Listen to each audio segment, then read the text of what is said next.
వరంగల్ నుంచి రవికాంత్ ఉన్నారు డ్రైవ్ లో. రవికాంత్, మనం ఇవాళ చూసాము, రైతులందరూ కూడా రోడ్డు ఎక్కారు, రోడ్డు ఎక్కి ధర్నా చేయాల్సిన సిచ్యుయేషన్ వచ్చింది. ఎంతో ప్రశాంతంగా పొలం పనులు చేసుకోవాల్సిన రైతులు రోడ్డు మీదకి తీసుకొచ్చాడు రేవంత్ సర్కార్. ఒకవైపు ఇంకోటి ముఖ్యమైన విషయం ఏంటంటే రుణమాఫీ సంపూర్ణమని సీఎం అంటున్నారు, ఇంకా 20 లక్షల మందికి కాలేదని మంత్రి తుమ్మల చెబుతున్నారు. ఎట్లా అర్థం చేసుకోవాలంటారు ప్రభుత్వ తీరుని?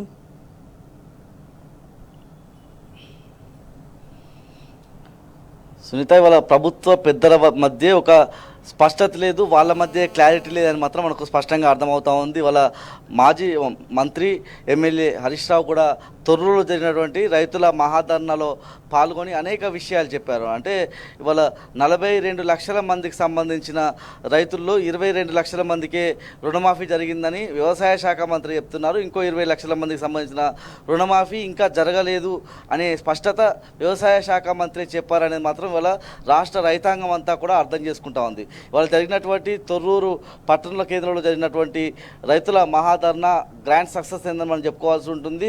దాదాపు 5,000 మంది నుంచి 10,000 మందికి ఎక్స్పెక్ట్ చేస్తే పెద్ద సంఖ్యలో రైతులంతా కూడా తరలి వచ్చిన పరిస్థితి మనకు కనిపిస్తూ ఉంది. ఇటు తొర్రూరు మండలానికి, తొర్రూరు రాయపర్తి మండలాల నుంచే కాకుండా అంటే ఇప్పుడు అంటే ఈ పాలకుర్తి నియోజకవర్గం 2 జిల్లాల పరిధిలో ఉంటుంది. ఇటు జనగామ జిల్లాతో పాటు మహబూబాబాద్ జిల్లా. ఇప్పుడు వాళ్ళు జరిగినటువంటి ధర్నా కార్యక్రమం మహబూబాబాద్ జిల్లా తొర్రూరు పట్టణ కేంద్రంలో జరిగింది. అంటే తొర్రూరు మండలం, రాయపర్తి ఇదంతా కూడా అంటే తొర్రూరుకు సంబంధించి మహబూబాబాద్ జిల్లాలో ఉంటే రాయపర్తి మళ్ళీ వరంగల్ జిల్లా కింద వస్తుంది. అంటే పూర్తి స్థాయిలో దేవరూపుల, కొడకండ్ల ఇక్కడి నుంచి కూడా రైతాంగం పెద్ద సంఖ్యలో తరలి వచ్చిన పరిస్థితి మనకు కనిపిస్తూ ఉంది. 10,000 పైచిలకు మంది రైతులు తరలి వచ్చి తమ గోడును వెళ్ళబోసుకున్న పరిస్థితి మనకు కనిపిస్తూ ఉంది. ముఖ్యంగా రైతాంగం అంతా బ్యాంకులకు వెళ్ళే పరిస్థితుల్లో కుంటి సాకులు చెప్తూ 31 రకాలైనటువంటి కుంటి సాకులు చెప్తూ వాళ్ళకు రైతు రుణమాఫీని దూరం చేసిన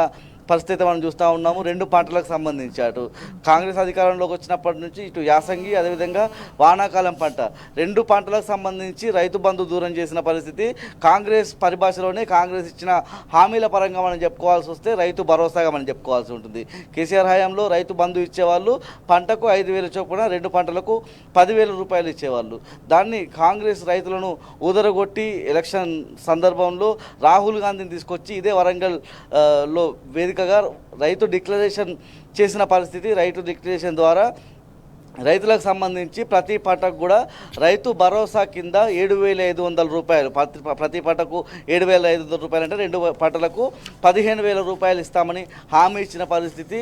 మళ్ళీ పంటలన్నీ కోతలకు వస్తున్న పరిస్థితి మనం చూస్తూ ఉన్నాము. మళ్ళీ రైతాంగం అంతా కూడా యాసంగి పంటకు త్వరలోనే వెళ్ళే పరిస్థితి. అంటే యాసంగి పంటకు వెళ్ళే పరిస్థితుల్లో ఇటు సాగునీరు అందుబాటులో లేదనే విషయం ఇవాళ హరీష్ రావు గారు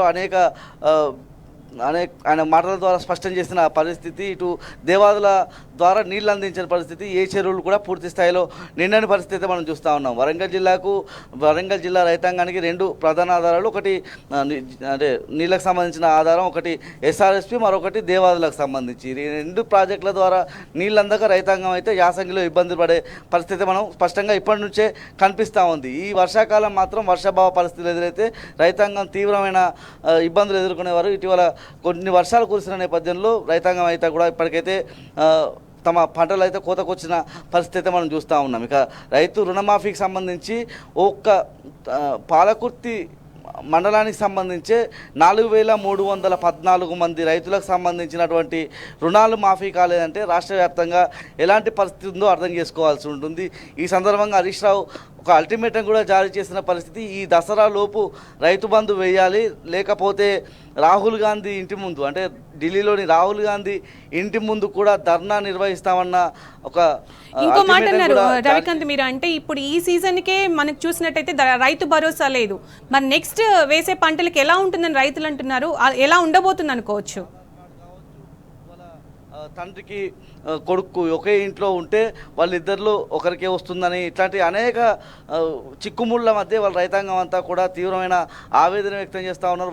వాళ్ళ ఆగ్రహం ఇవాళ తొర్రూరు పట్టణంలో జరిగినటువంటి రైతుల మహాధర్నాలో మనం స్పష్టంగా చూసాము. ఇంకా కట్టలు తెచ్చుకునే అవకాశం అయితే మనకు స్పష్టంగా కనిపిస్తూ ఉన్న పరిస్థితి మనం చూస్తూ ఉన్నాం. ఇక వరంగల్ డిక్లరేషన్ సభలో అనేక విషయాలను ఇవాళ రాహుల్ గాంధీ ప్రస్తావించిన పరిస్థితుల్లో ఇవాళ రాహుల్ గాంధీ ఇంటి ముందే ధర్నా చేస్తే దీని అంతటి కూడా పరిష్కారం దొరుకుతుంది, రైతుల రుణాలన్నీ మాఫీ అవుతామన్న స్పష్టత అయితే హరీష్ రావు గారు ఇచ్చిన పరిస్థితి మనం చూస్తూ ఉన్నాము. రాష్ట్రంలో ఒక రౌడీ పరిపాలన కొనసాగుతుందని, ఒక డైవర్షన్ పాలిటిక్స్ అయితే కొనసాగుతుందని వాళ్ళ హరీష్ రావు గారు స్పష్టం చేసిన పరిస్థితి మనం చూస్తూ ఉన్నాము. తొర్రూరులో ఒక రైట్.